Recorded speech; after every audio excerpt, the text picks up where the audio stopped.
Vapes.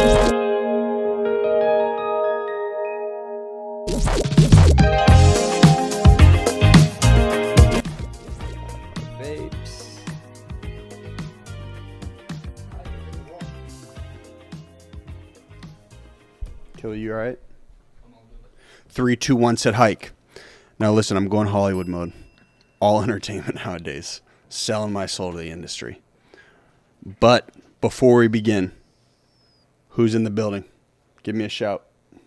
Killian Dillon right here. Next, Steven Sorkin. Is it Anthony Sorkin or Steven Sorkin? The name of the writer.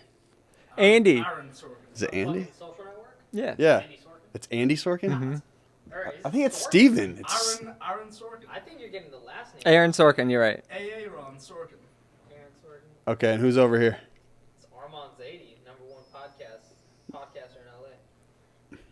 You're going to need that confidence to make it in the damn snake pit, Armin.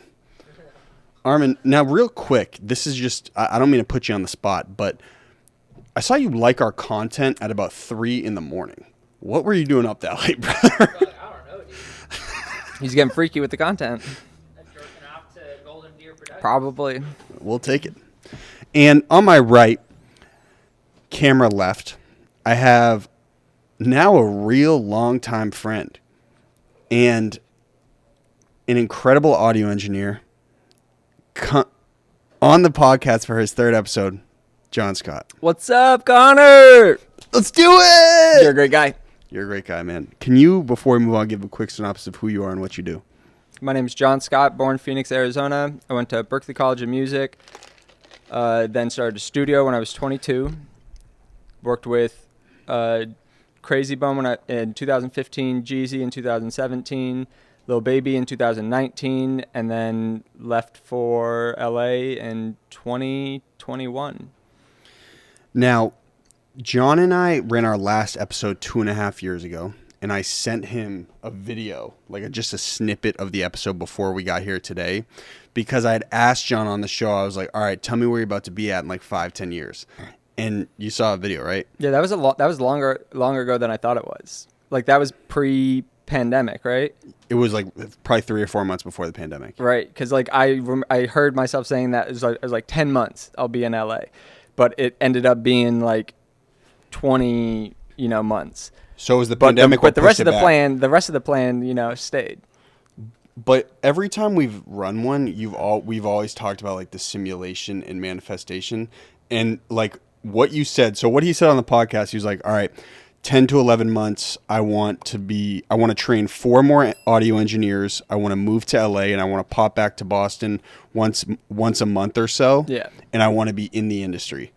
And essentially now we're in Hollywood, and that's exactly what's happening. Yep. Now I'm working with Sweetie, and I've met the who's who of all the big producers and a lot of the big artists, and it's been a wild fucking ride. It's been like an awakening, opening the doors into, like I said, the real deal.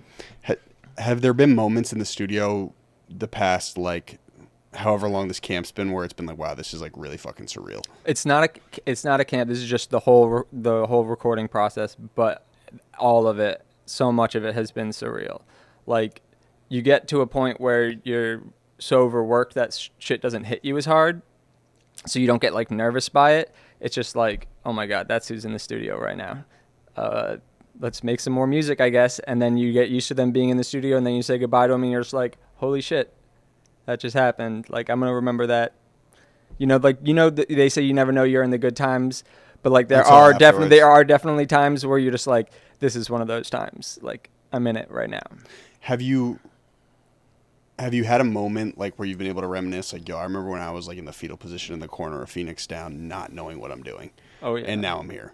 All the time. Like, John, you understand, like, you're actually like in the industry. Yeah. Like, you're like working with like huge pop artists. And yeah. No, it's shocking to me that it worked out. Like I said, no, like, it's not, oh, though. it is. How like, else would it have gone there's down? There's so many ways where it didn't go down this way. Just like having the studio almost close at the very, very beginning when we didn't get enough business. And then, deciding to not move to Austin and keep the studio in Boston. My wife had to make, the move to Boston. Like, it was like less than 50-50 for a long time. So to me, it's like, it's all gravy now. It's been been a blessing. But if you rewind that video that I had sent to you, there was no other option in your head. Like you knew. Oh no, this at that was- point it was set in stone. Okay, you knew. I then. just mean like back when I'm thinking of like, you know, fetal position, what the fuck is going on? Why did I start a studio to here? It's totally a different situation, you know? So you don't think destiny is a real thing? I have no idea. Destiny seems like a word that we use to describe things that eventually happen. And, you know, everything has like, you know, cause and effect. So whether or not it's a singular cause and effect or there's multiple causes and effects, you know, like multiverse or whatever, and you get a bunch of different options, it's one or the other. I do think that if there was a supercomputer that could look at every single atom in the world, it could predict the future. You know what I mean? So like destiny might exist, but we can't necessarily know it. So it's just something that we use to make ourselves feel okay about, you know, the plot of our lives. I've just had moments, and this happened when I was making the movie, when the movie got put out, when I got here, where maybe it was because I had thought 10 steps ahead, like that's what I want to do. But there are things that have happened that I've visualized in my mind like years before they've actually happened. Totally. Like when I was in the... I think you have to though. I think it can be separate. It could be destiny, and it could be like how much work you have to put in and how much, you know, focus you have to put on something to like actually achieve anything. And so of course you're going to have thought about, you know, the thing that's going to happen for a long time before it happens to make it happen. Was there a moment before you got out here where you were like really on the fence about leaving? So mind you, for anyone listening, John runs a studio in Boston. 10 years now. Yeah, called Phoenix Down Recording.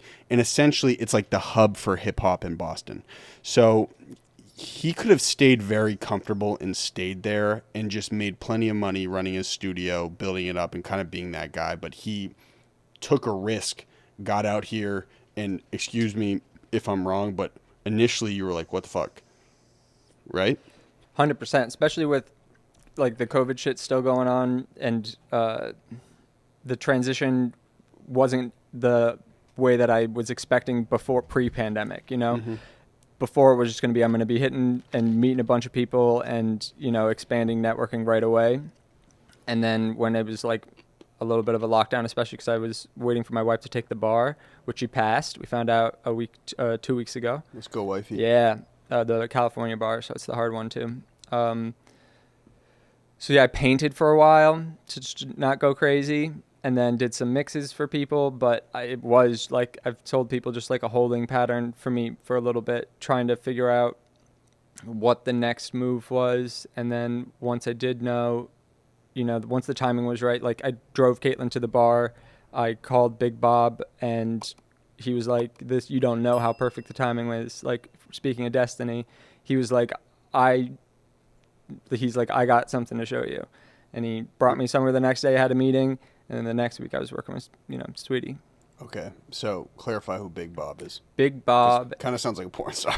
Big Bob is a legend in the game. He helped, you know, discover Kanye. He gave Kendrick his first appearance on a opening for J-Rock. He worked with Keisha Cole, and most recently, you know, he was Nipsey's manager for a long time.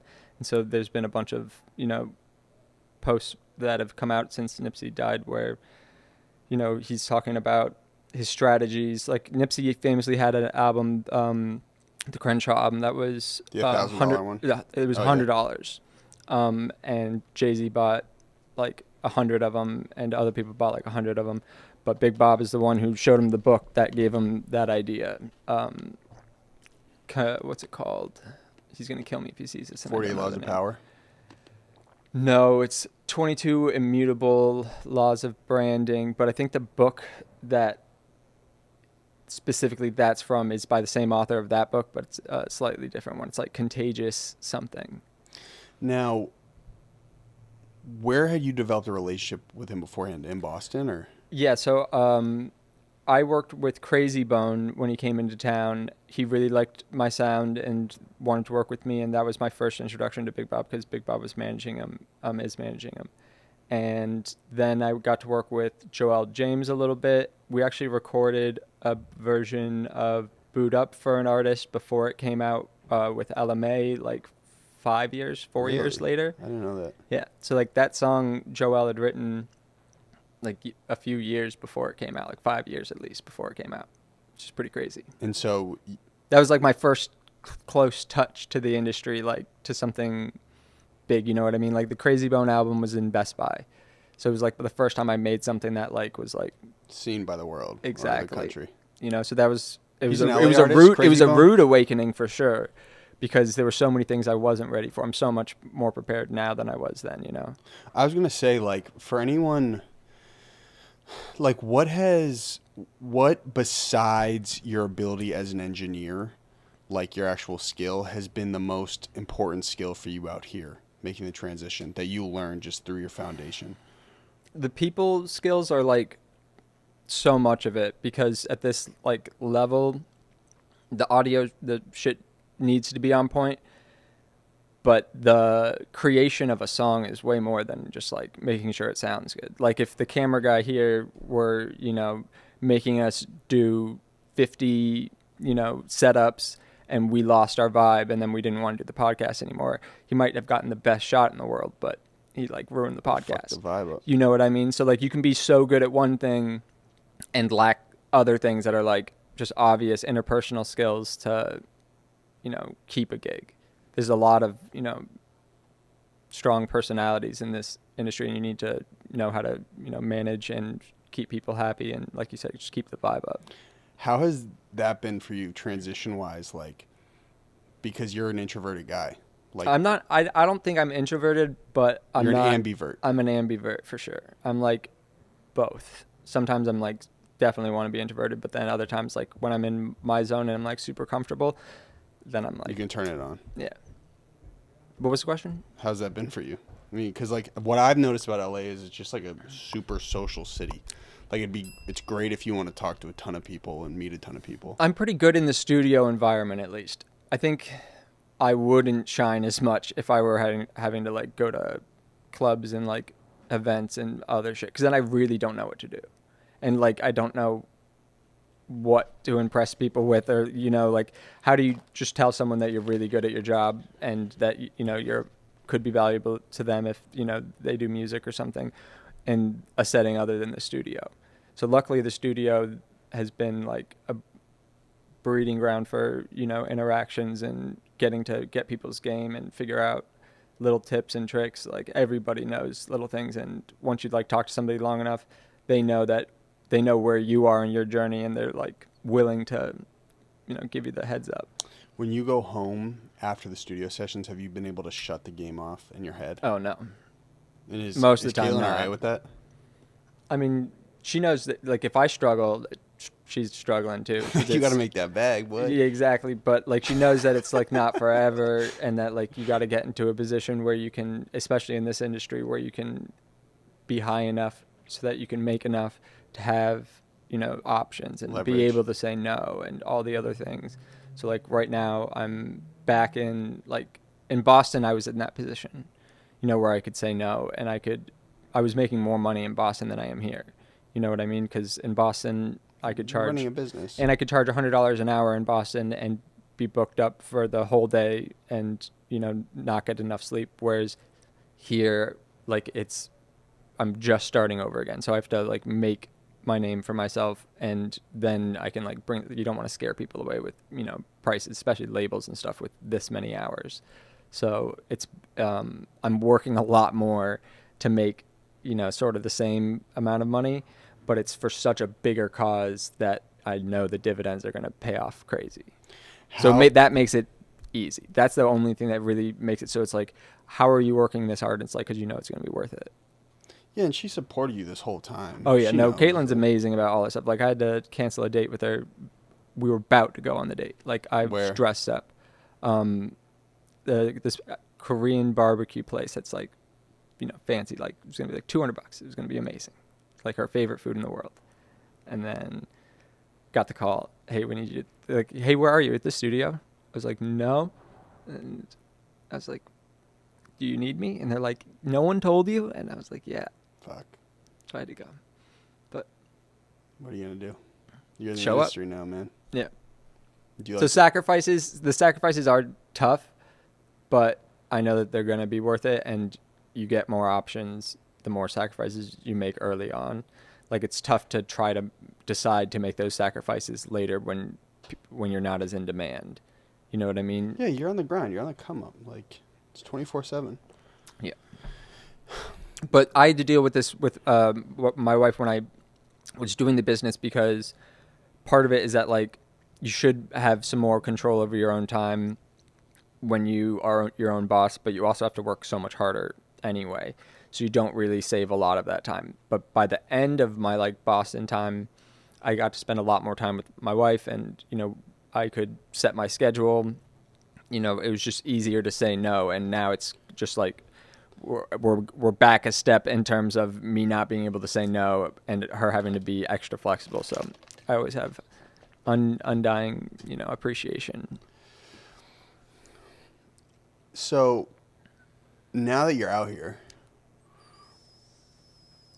first thing I want to ask is, how long you think you've been hitting the vape pen for? I quit smoking. No, because every episode we've ever run, you've always gone. Oh, I'm like this all the time. Like, I wouldn't be surprised if I smoked while I slept. I've been hitting the vape pen. I quit for real when smoking cigarettes when I was 23. That's when you were thick, right? Yeah. So Yeah, I I used was to 50. be burly boy. I used to be 50 pounds heavier. Yeah. Yeah, I quit drinking for a year and lost 50 pounds. What's the studio environment like here? Like, are you boozing in the studio or? Oh, yeah. Yeah. Yeah, right now, especially with my nerves, like, it helps. But You need ideally, my goal is to be able to bring that down to where it's just, like, whenever I want to, and not something that just, like, physically helps me. Creatively too, or? Definitely creatively, but, like, my nerves are the thing that, like, fight me the most. Mhm. You know what I mean? So it's like, if I have good energy, I'm making good music. If I'm nervous, it's not going to be as good. Yeah, is it a different creative environment here though? Just because for me at least, things seem a lot more transactional. Like, do you think you still created some of the best music out here, or you just have the best opportunities? The environment is at such a high level that, like, the music is fucking amazing. Good no matter what. So, and it's just like you're working with people who are also just as creative and are, like, professionally creative. So it's not transactional, because you don't know if you're going to make a hit and get paid as a songwriter or as a producer. You're just, like, going for it. You know what I mean? So, like, people are just, like, making as many good songs as they can. It's not like there's hours. It doesn't feel transactional at all. It does feel a lot like the sessions back in Boston, just like the full day ones, you know, because every day is a 12-hour day at least. And I've done a 24-hour day out here now. It's crazy. Was it productive? A lot of Adderall. I did 7 songs. A lot of Adderall. Decent amount of Adderall. The blue Skittles? Mm-mm. Or the orange Hulks? The 30 racks? Damn, man. But I don't take a whole 30. How do you split up a 30? You break it up and, like, Oh put yeah, it in water? the tab. They're not the pill. They're not the beads. Oh. So the quick instants. hit. Always the You quick. used to call me Adderall boy, right? I've seen your film. What'd you think? Tell me you liked it. I enjoyed it thoroughly. Thank you, man. I appreciate that. Me and Kill got to show you some of the stuff we've been working on out here. I'd love to get a cameo. Well, I'll tell you this much. There may be room for a war scene. If I could die. I was going to say, just you and Josh, like, I'd slice off both your heads. Oh, awesome. That's cool. That'd be a dream. What about could I cut off all your appendages? Yeah, if you, I think the legs would be better, because then I could just keep acting. But what Cut if off we my did head. both, you'll still take the role? Yeah, but if You'll I do could, anything if to I be in could the keep, industry. if I could keep acting with my head cut off, that would be better. You know? Yeah, but then you'd also have a really memorable one shot if there's, like, blood squirting out of your neck. Trying to think of what I would do if I had my head cut off. You can't really talk. You can only blink. You can flex your biceps. Like, twitch it. Okay. What's the plot? We can't give that Can you away. can you give the the hell? plot away? Can you tell me about all the songs you've been writing? No. Exactly. The IP. Protect the IP. Yeah, Protect literally. the IP. Yeah. That's one thing I've learned out here is all these, and this is something you told me, like agents, managers, agencies, like they kind of have the worst job of all time. If you're not a creator, like your success is completely predicated on someone else's product. That's why I think Yeah, that but they have there's a whole nother skill set, I feel like, to being an agent, and that I don't get to see. So it's like they have their own talent, I'm sure, the good ones especially, at connecting people and making sure that their talent stays happy. Like, it's not an easy job, so you have to be good at it. yeah, I understand what you're saying. But inversely, it's like without the actual IP, there's nothing. Yeah. Shit, we didn't put on headphones. Why do we need headphones? So we feel like we're caught in the simulation. No, I like this is better. Okay. I wear headphones so much. Yeah, true. Yeah. So, next, carpal tunnel. Tell me about it. I'm feeling better.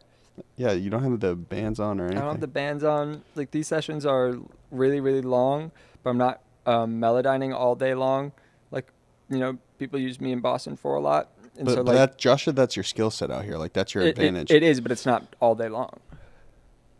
You Okay. know? Can you explain what that is? What Melodyne is? Yeah. Melodyne is like Photoshop for audio. It's like what you can use to change timing, tone, and pitch of audio, especially monophonic files, like Okay. bass or vocals. But doesn't every engineer do that? No. So why? Because it seems like it'd be a bad. Because Autotune does most of the work depending on, what style of music you're doing. And so some of the singers don't need Melodyne very much or at all. And then, we use it creatively. Like, the timing part of Melodyne is a huge thing where it just can do it cleaner than any other program. And you can see all the layers and you can see where the syllables like stack up. And so you can just get things more precise in it. But a lot of people just don't take the time to learn it. It's a whole nother program and it's really expensive.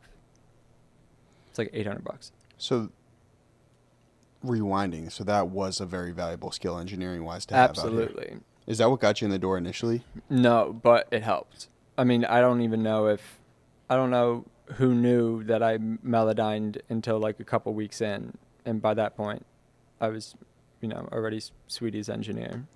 Okay, yeah. So clarify. So you get the call from Big Bob, Mm-hmm. and he says what? Sweetie's recording process is starting, show up tomorrow at 3, And so, like, I'm thinking that I'm going to be the only engineer, or I don't know exactly how it's going to work, but then there's more than one engineer. And so then I kind of, like, work my way up through the ranks to get to work with Sweetie. That took, like, a week. Okay, so then you show up to your first Hollywood studio. Mm-hmm. It's not, I mean, I've been to Westlake. I spent, like, a month at Westlake with Jeezy. So I'm pretty comfortable. I've been to a lot of the studios out here at least one time. I hadn't been to Record Plant before, which is where we're at. But coming off this drought, like, how are you feeling? Like, you haven't really been in the mix for, like, what, 2-3 months? And it's like, oh, fuck, like, you're right in the fire. Felt good. Did it? Felt great. Especially after the first night when I was just like... I'm back. Yeah. And when people are telling you that you're killing it, you're just like, hell yeah. So I had some great people that I worked with right off the bat. And, yeah, gave me all the confidence in the world. Now, I remember before we came out here, or before you came out here too, you were like, dude, it's in LA, it's all about like being in a room. Like you're in a room and then another big industry level artist will come in. Is that how it kind of works, or do you know what I mean, or am I brain dead? What do you mean? Like, I mean, you're working I am with physically in a room. Yeah. Dude, I'm in a room right now. That's what I'm saying. He's in a room. Yeah. All of this shit happens Pretty in rooms. big room. Yeah. Some shit happens outside, but our lives are in rooms. But we ain't back outside. Not yet. COVID, N95. No, so you're in a room and then like industry level artists just kind of pass through. Is that how it works? I mean, And like, oh shit, what are you working on? no. So, but a lot of times in studios, yes. So, like, for when I was working with Jeezy, and there was a bunch of, he was showing up for Usher, I think Usher and Trey Songz were there, and there was a bunch of writers. That was the first time I met this writer, Jazzy, who's one of the writers I was talking about, who I ran into at the studio, who's just fucking amazing. Like, her voice is just incredible. I heard her on Dave East's album. Yeah, she's incredible.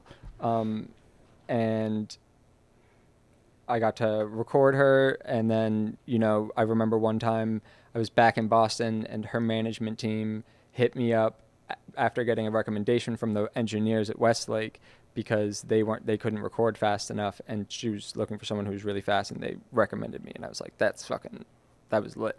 But I had to say no to it because I was like still in Boston. That was like 3 years before I moved here. You know what I mean? But like the things that you can learn from working with someone who's recorded as much as Jazzy is crazy. Like, I can pick up all the things that I can use on everybody else. Like, I learned shit working with Trey Songz that I still use in the studio. You know what I mean? So every time it's like an opportunity to like learn something from really, really incredibly talented people. So that's what I mean. Like, when different personalities are like walking in the room, depending on like what the day is like and who's working with who, you know, you get to watch a producer cook something up from scratch. You know what I mean? They might be a producer and a songwriter and a bunch of other things, and you can just talk to them, and, you know, they have a bunch of songs that they put out. You could ask them questions about it. So it does kind of happen like that. Yeah, especially if there's time for me, like how shit happens. If there's like time in the studio where people are making really, really good music, and then at the end of the day, you know, it's just me and the producer or whatever, and now we're basically like been hanging out for 8 hours and can shoot the shit. Like, that's the time when, like, you know, some of like the most fun studio interactions happen. Do you feel like reinvigorated right now? Like, you know, on the grind, like, you can just feel like you're hacking the same tree over and over. And I'm sure there are times in Boston you're like, dude, nothing's like growing or moving. Like, this is cool, but Yeah, it's definitely I definitely feel reinvigorated and like have more self-belief again, because like you just go through cycles where you're like, do I believe in myself too much or not enough? You know, like, am I pushing too far? Am I hoping for too much?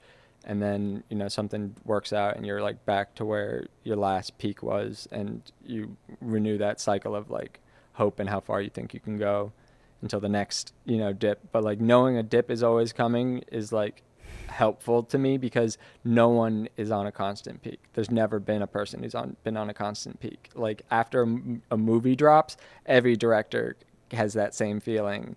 You know what I mean? Unless they're doing like another movie right on top stacked and they know it's going to be good, which no one really can, you always have like the next thing is... It's a sick, twisted game. That's why I don't want to direct. Yeah, it's fun being in the middle of something really big, because like you're still in the middle of it. Yeah. But then starting that shit over. But starting it over is really agonizing. I know, but also like opportunity-wise, are you thinking bigger picture now? Are you able to do that? Oh, yeah. You can. Yeah. You think there's more... Yeah, but I'm in like a sponge phase, like I've been saying. Like, now that I'm like in the room, like you were saying, and even before this sweet stuff, like I was working with a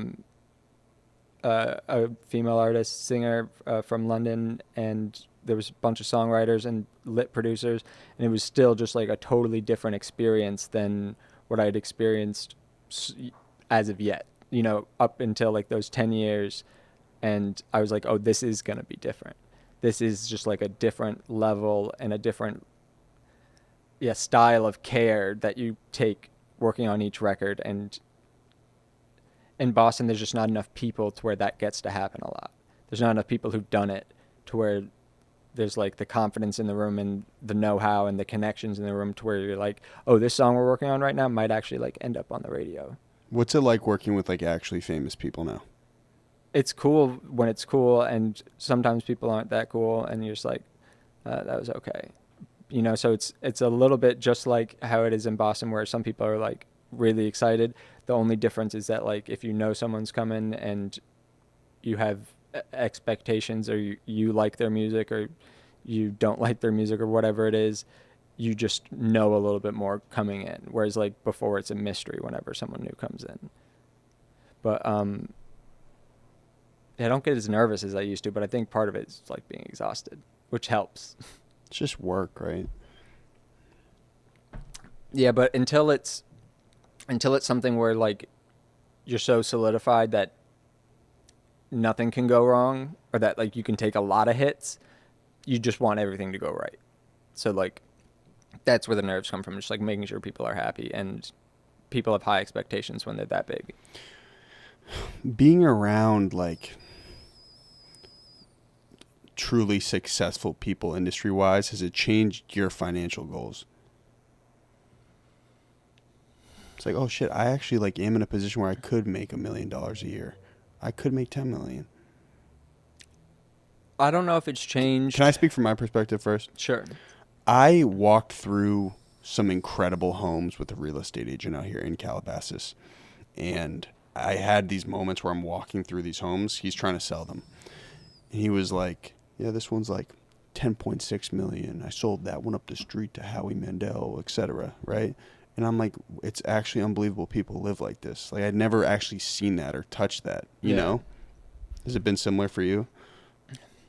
Jeezy was the first time that had happened, you know, because his studio's at a mansion in Atlanta, and I've gotten to record at a mansion in Miami with him. That's like a $7 million place, and so that does open your eyes up to some of the other, you know, side of the world. I don't necessarily think it's changed what I want. I do want enough space, like in my house and shit, to like do what I want and maybe build a studio, but also now like working out of all the big studios, I could see not wanting to have a studio at my house and just working, you know, out of studios, and then that would really change how much space I need. But I don't know if I need an insane amount of money, you know? Elaborate. I would invest it. Like, I would just keep building shit. Like, I don't need a $10 million house probably. Like, I don't think my wife would be down with that either. There's too many people without to justify it. I agree. Yeah. But also, other end of the coin, the more you make, the more you can give away. That's true.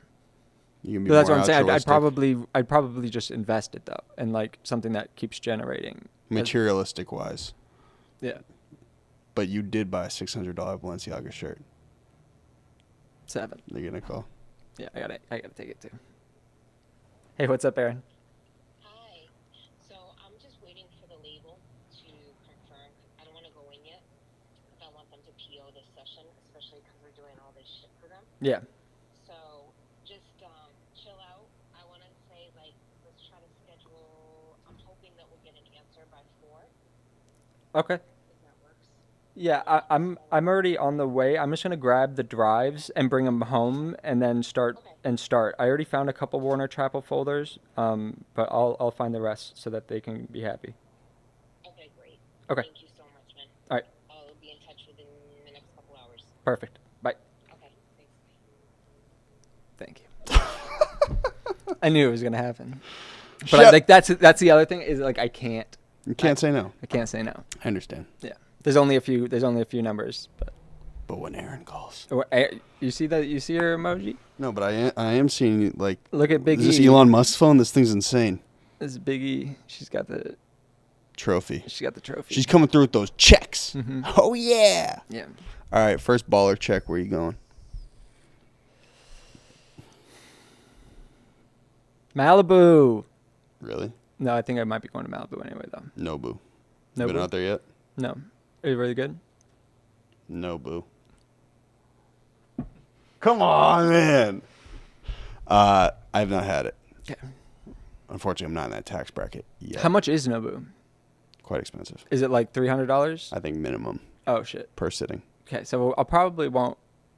I gotta save up even more money. Have you been able to enjoy LA yet? Not yet, but I love working out in LA, and I love the weather. So. Working out or like working Oh, out? you've never seen me work out. I saw you do yoga. Yeah, it's not working out. Yeah, just working out of studios, not working out. How does the Celsius compare to the Red Bull electricity you normally have pumping through your veins? I slept really good this weekend. Like, I slept for like 24 hours. And then you picked up the phone at 4 p.m. Yeah, I was asleep when you called like that second time too. Holy shit. I was still asleep. I was like, I'll pick up though. I gotta wake up. Oh, But you were gonna say. So I feel not tired. Normally I would have had a Red Bull again by now. This is way more high powered than Red Bull. This is Far energy. Yes, far more high. So that's why I'm not tired. Well, it sounds like you're only about a quarter of the way through it. Red Bull has nothing on Celsius. Are you guys sponsored? I would love that. Now sponsor. you are. It's kind of like a feminine drink. That's who they market towards. I don't care. Tastes good. But buff alphas like me. Here's a good question for you. Okay. I'd like to hear your perspective on this. You're like career successful. Okay? You are. Yeah. You're young. You know what I'm saying? You can turn knobs the rest of your life. What? That's the goal. But if someone saw you, they wouldn't be like, that's an alpha right there. They'd be like, that dude must live in Silver Lake. Yeah. Now, what are your thoughts on alpha versus beta males? Is it a real thing? Is it a spectrum? I don't think it's a real thing because the premise of it's from alpha wolves and it was found to not be real. The guy who wrote the book has spent the last 30 years campaigning against his own book and trying to get his own publisher not to sell it. Really? Yeah, so if you look into it at all, the alpha pack is the alpha wolf is not a real thing, and the wolf that they were seeing or whatever is like part of it's like they're like a family unit. It's not an alpha situation. Okay, so wait, this dude, there was some man who wrote about wolves and said there's So one lead the wolf. book Alpha Wolf or Alpha Male that sparked this whole thing where people call people alphas. Scientists like renounced it and it was like, please don't use it anymore. But you can't refute the fact that there are obviously men who are like... But people can self-describe. It doesn't have to be an actual thing. Like if we're trying to say, is it a real scientific thing or is it something people, like put onto themselves? It's something we put onto ourselves. It's a societal thing, not a genetic thing. I don't think. I do think it's a spectrum though. I think if it's a societal thing, then definitely then there's a spectrum of where you would. But you think But I don't biologically think there's- alpha. I don't think like alpha people are like the people who are like successful. I think that's like I would put people who like self-describe as alpha as like people who are try to like dominate, and that isn't necessarily like what makes everybody successful, especially in different fields. There is a correlation though, I'd say. I think people who are but you won't people are naturally more aggressive are But you usually won't- more successful. Maybe in certain things of business, but you won't find that in like music. You won't find like the biggest producers aren't like alphas. The biggest artists aren't. But you're low key pretty aggressive, bro. Like you are constantly building the studio. Yeah, but it doesn't necessarily mean that it's not the same aggressive where I'm like in competition with somebody else. It's just self-competition. Yeah, but how you gonna tell me you didn't get out here and you were like, yo, I can fucking wipe the floor with these guys? It's true. But it doesn't necessarily mean that I feel like I embrace the alpha-ness, Like I feel like everyone could with the right, training. And like someone said, the only skill an artist have is the desire to create. And I thought that was cool. I don't know if it's true because I think that there are other things that, we describe as like talents that, people are born with that they have no control over. But then most of it is just skills that we develop. So like if you look at me 10 years ago, I sucked as an engineer. So it's like, but you had drive, right? Exactly. And so looking at anybody else who right now isn't doing the things that I think that they, could be doing in the future, it's just like they're in a part of their progression. Have you heard of Ray Dalio? Do you know who he is? Mm-mm. He's like a famous investor, finance guy. And he had this perspective like, you should compete at the highest level because it's essentially we're on here to move the ball forward for all of humankind. You should compete at the highest level because that's how you make the most progress. I've been thinking about that a lot lately. And I'm like, that's a good ass point. And then the universe will reward you based on how many risks you take successfully. So there's a thing in bands, like when you're doing music, that they tell you if you want to get better, be the worst person in your band, because then you're playing with all better people and you'll grow way faster than if you're the best person in your band. So it's like putting yourself in that position of weakness almost is like how you get stronger. Just like how you, like, tear your muscles up, make them weak so that they regrow. Same shit. Is that how working out works? I usually just stick something in my butt and it makes me. You just do voided. Yeah. Yeah, that's so much easier. Yeah, I know. Way more effective. Okay. I know you got to run. Kill. You got any questions for Big J Dirty? He wasn't interested. You were incredibly interesting. I could listen to you for hours. Oh, I appreciate that. He's a charlatan. Nah, man, I'm digging this whole conversation because, I'm a writer. Like, I like to be by myself. Mm-hmm. I like to be in the rooms. I don't have what Connor has. Like, I can't go out and talk to people all day and meet all these people. So I Yeah, Connor's got a unique skill. Yeah. You have a unique ability to, like you said, if you do self-describe as alpha, I can see it. You know what I mean? But I'm also, surprisingly, I actually think I'm really just an entertainer. And I just understand how to entertain in certain aspects in different situations. Honestly, that's really all I think. Yeah, you're pushy in a way that like makes people feel like you want to get the thing done, not in a way that feels like you're trying to manipulate somebody else. And I feel like that, like, you have so much motivation that you get other people to do stuff because they're like, oh, this guy's gonna go places. He's gonna do something. That's what I saw. That really made my day, man. Oh, good. Actually, if you ask John, the first time I met him, like, I had run like 6 episodes of the podcast. I was like, dude, I'm running the biggest podcast in Boston. We need to do it here. It's gonna blow up. The guy's like, all right, man, relax. Hey, it's true. You did it though. Here we are, brother. Right? Now, 2 more You things. made a movie. I did. I'm making another one. And I hope to make a bunch more. That's what I'm using the podcast for. Yeah. I want to meet all the producers, all the directors, all the decision makers. Because I want to make projects. Have you thought about doing short films? If you ever think about doing shorts, like something in a thing, I would love to. John, the next step is like a real Hollywood movie. I'm saying like Black Mirror, like episodes. Oh, like, no, scripted, like, series, absolutely. Yeah, like something short though, something like where you can do like random shit, but have it Variety. Yeah. You just need the. I just want to get in on one of finances. those one day. Well, Kelly and I were talking yesterday. I would love to do an animation because you can Yeah. manipulate the content however you'd like. Yeah, I just got some crazy ideas. We know. Tell us one. 3, 2, 1. An alien discovers that he's really a robot. And then, Calamity ensues. does he hit the vape?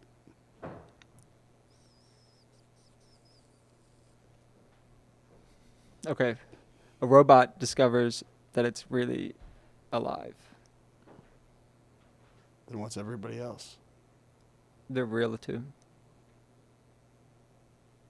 You know? Yeah.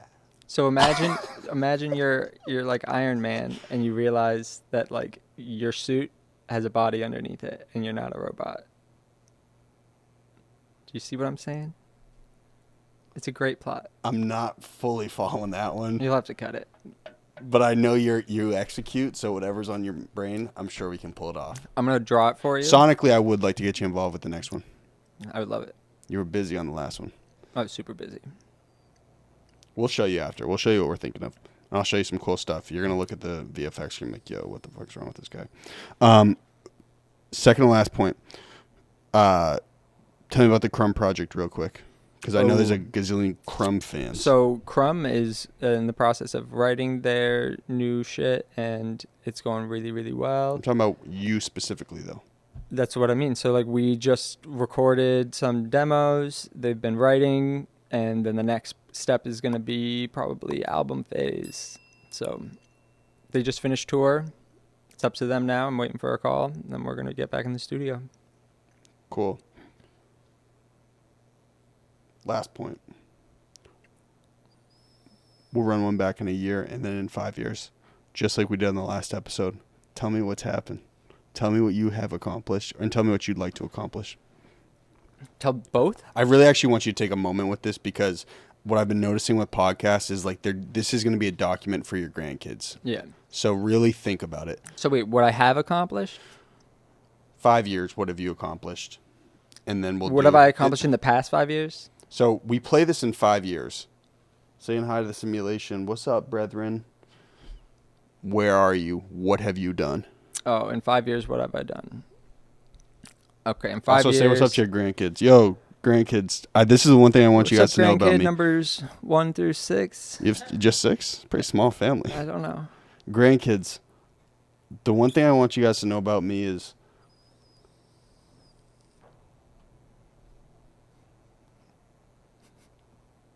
I'll never give up on anything, and I never gave up on anything. But I didn't always have it figured out. You won't either. Go ahead. Okay. 5 years. We got. I'm going to go with 3 Grammy nominations, 1 Grammy win. I want to hit number 1 3 times. I want to break an artist.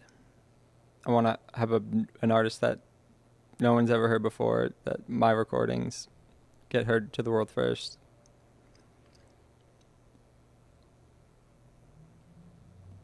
And I want to get like 3 of my engineers out here. At least. 5 years from now, 5 engineers out here. Okay. Great. That's documented. Next. Pat, in a year. What's up?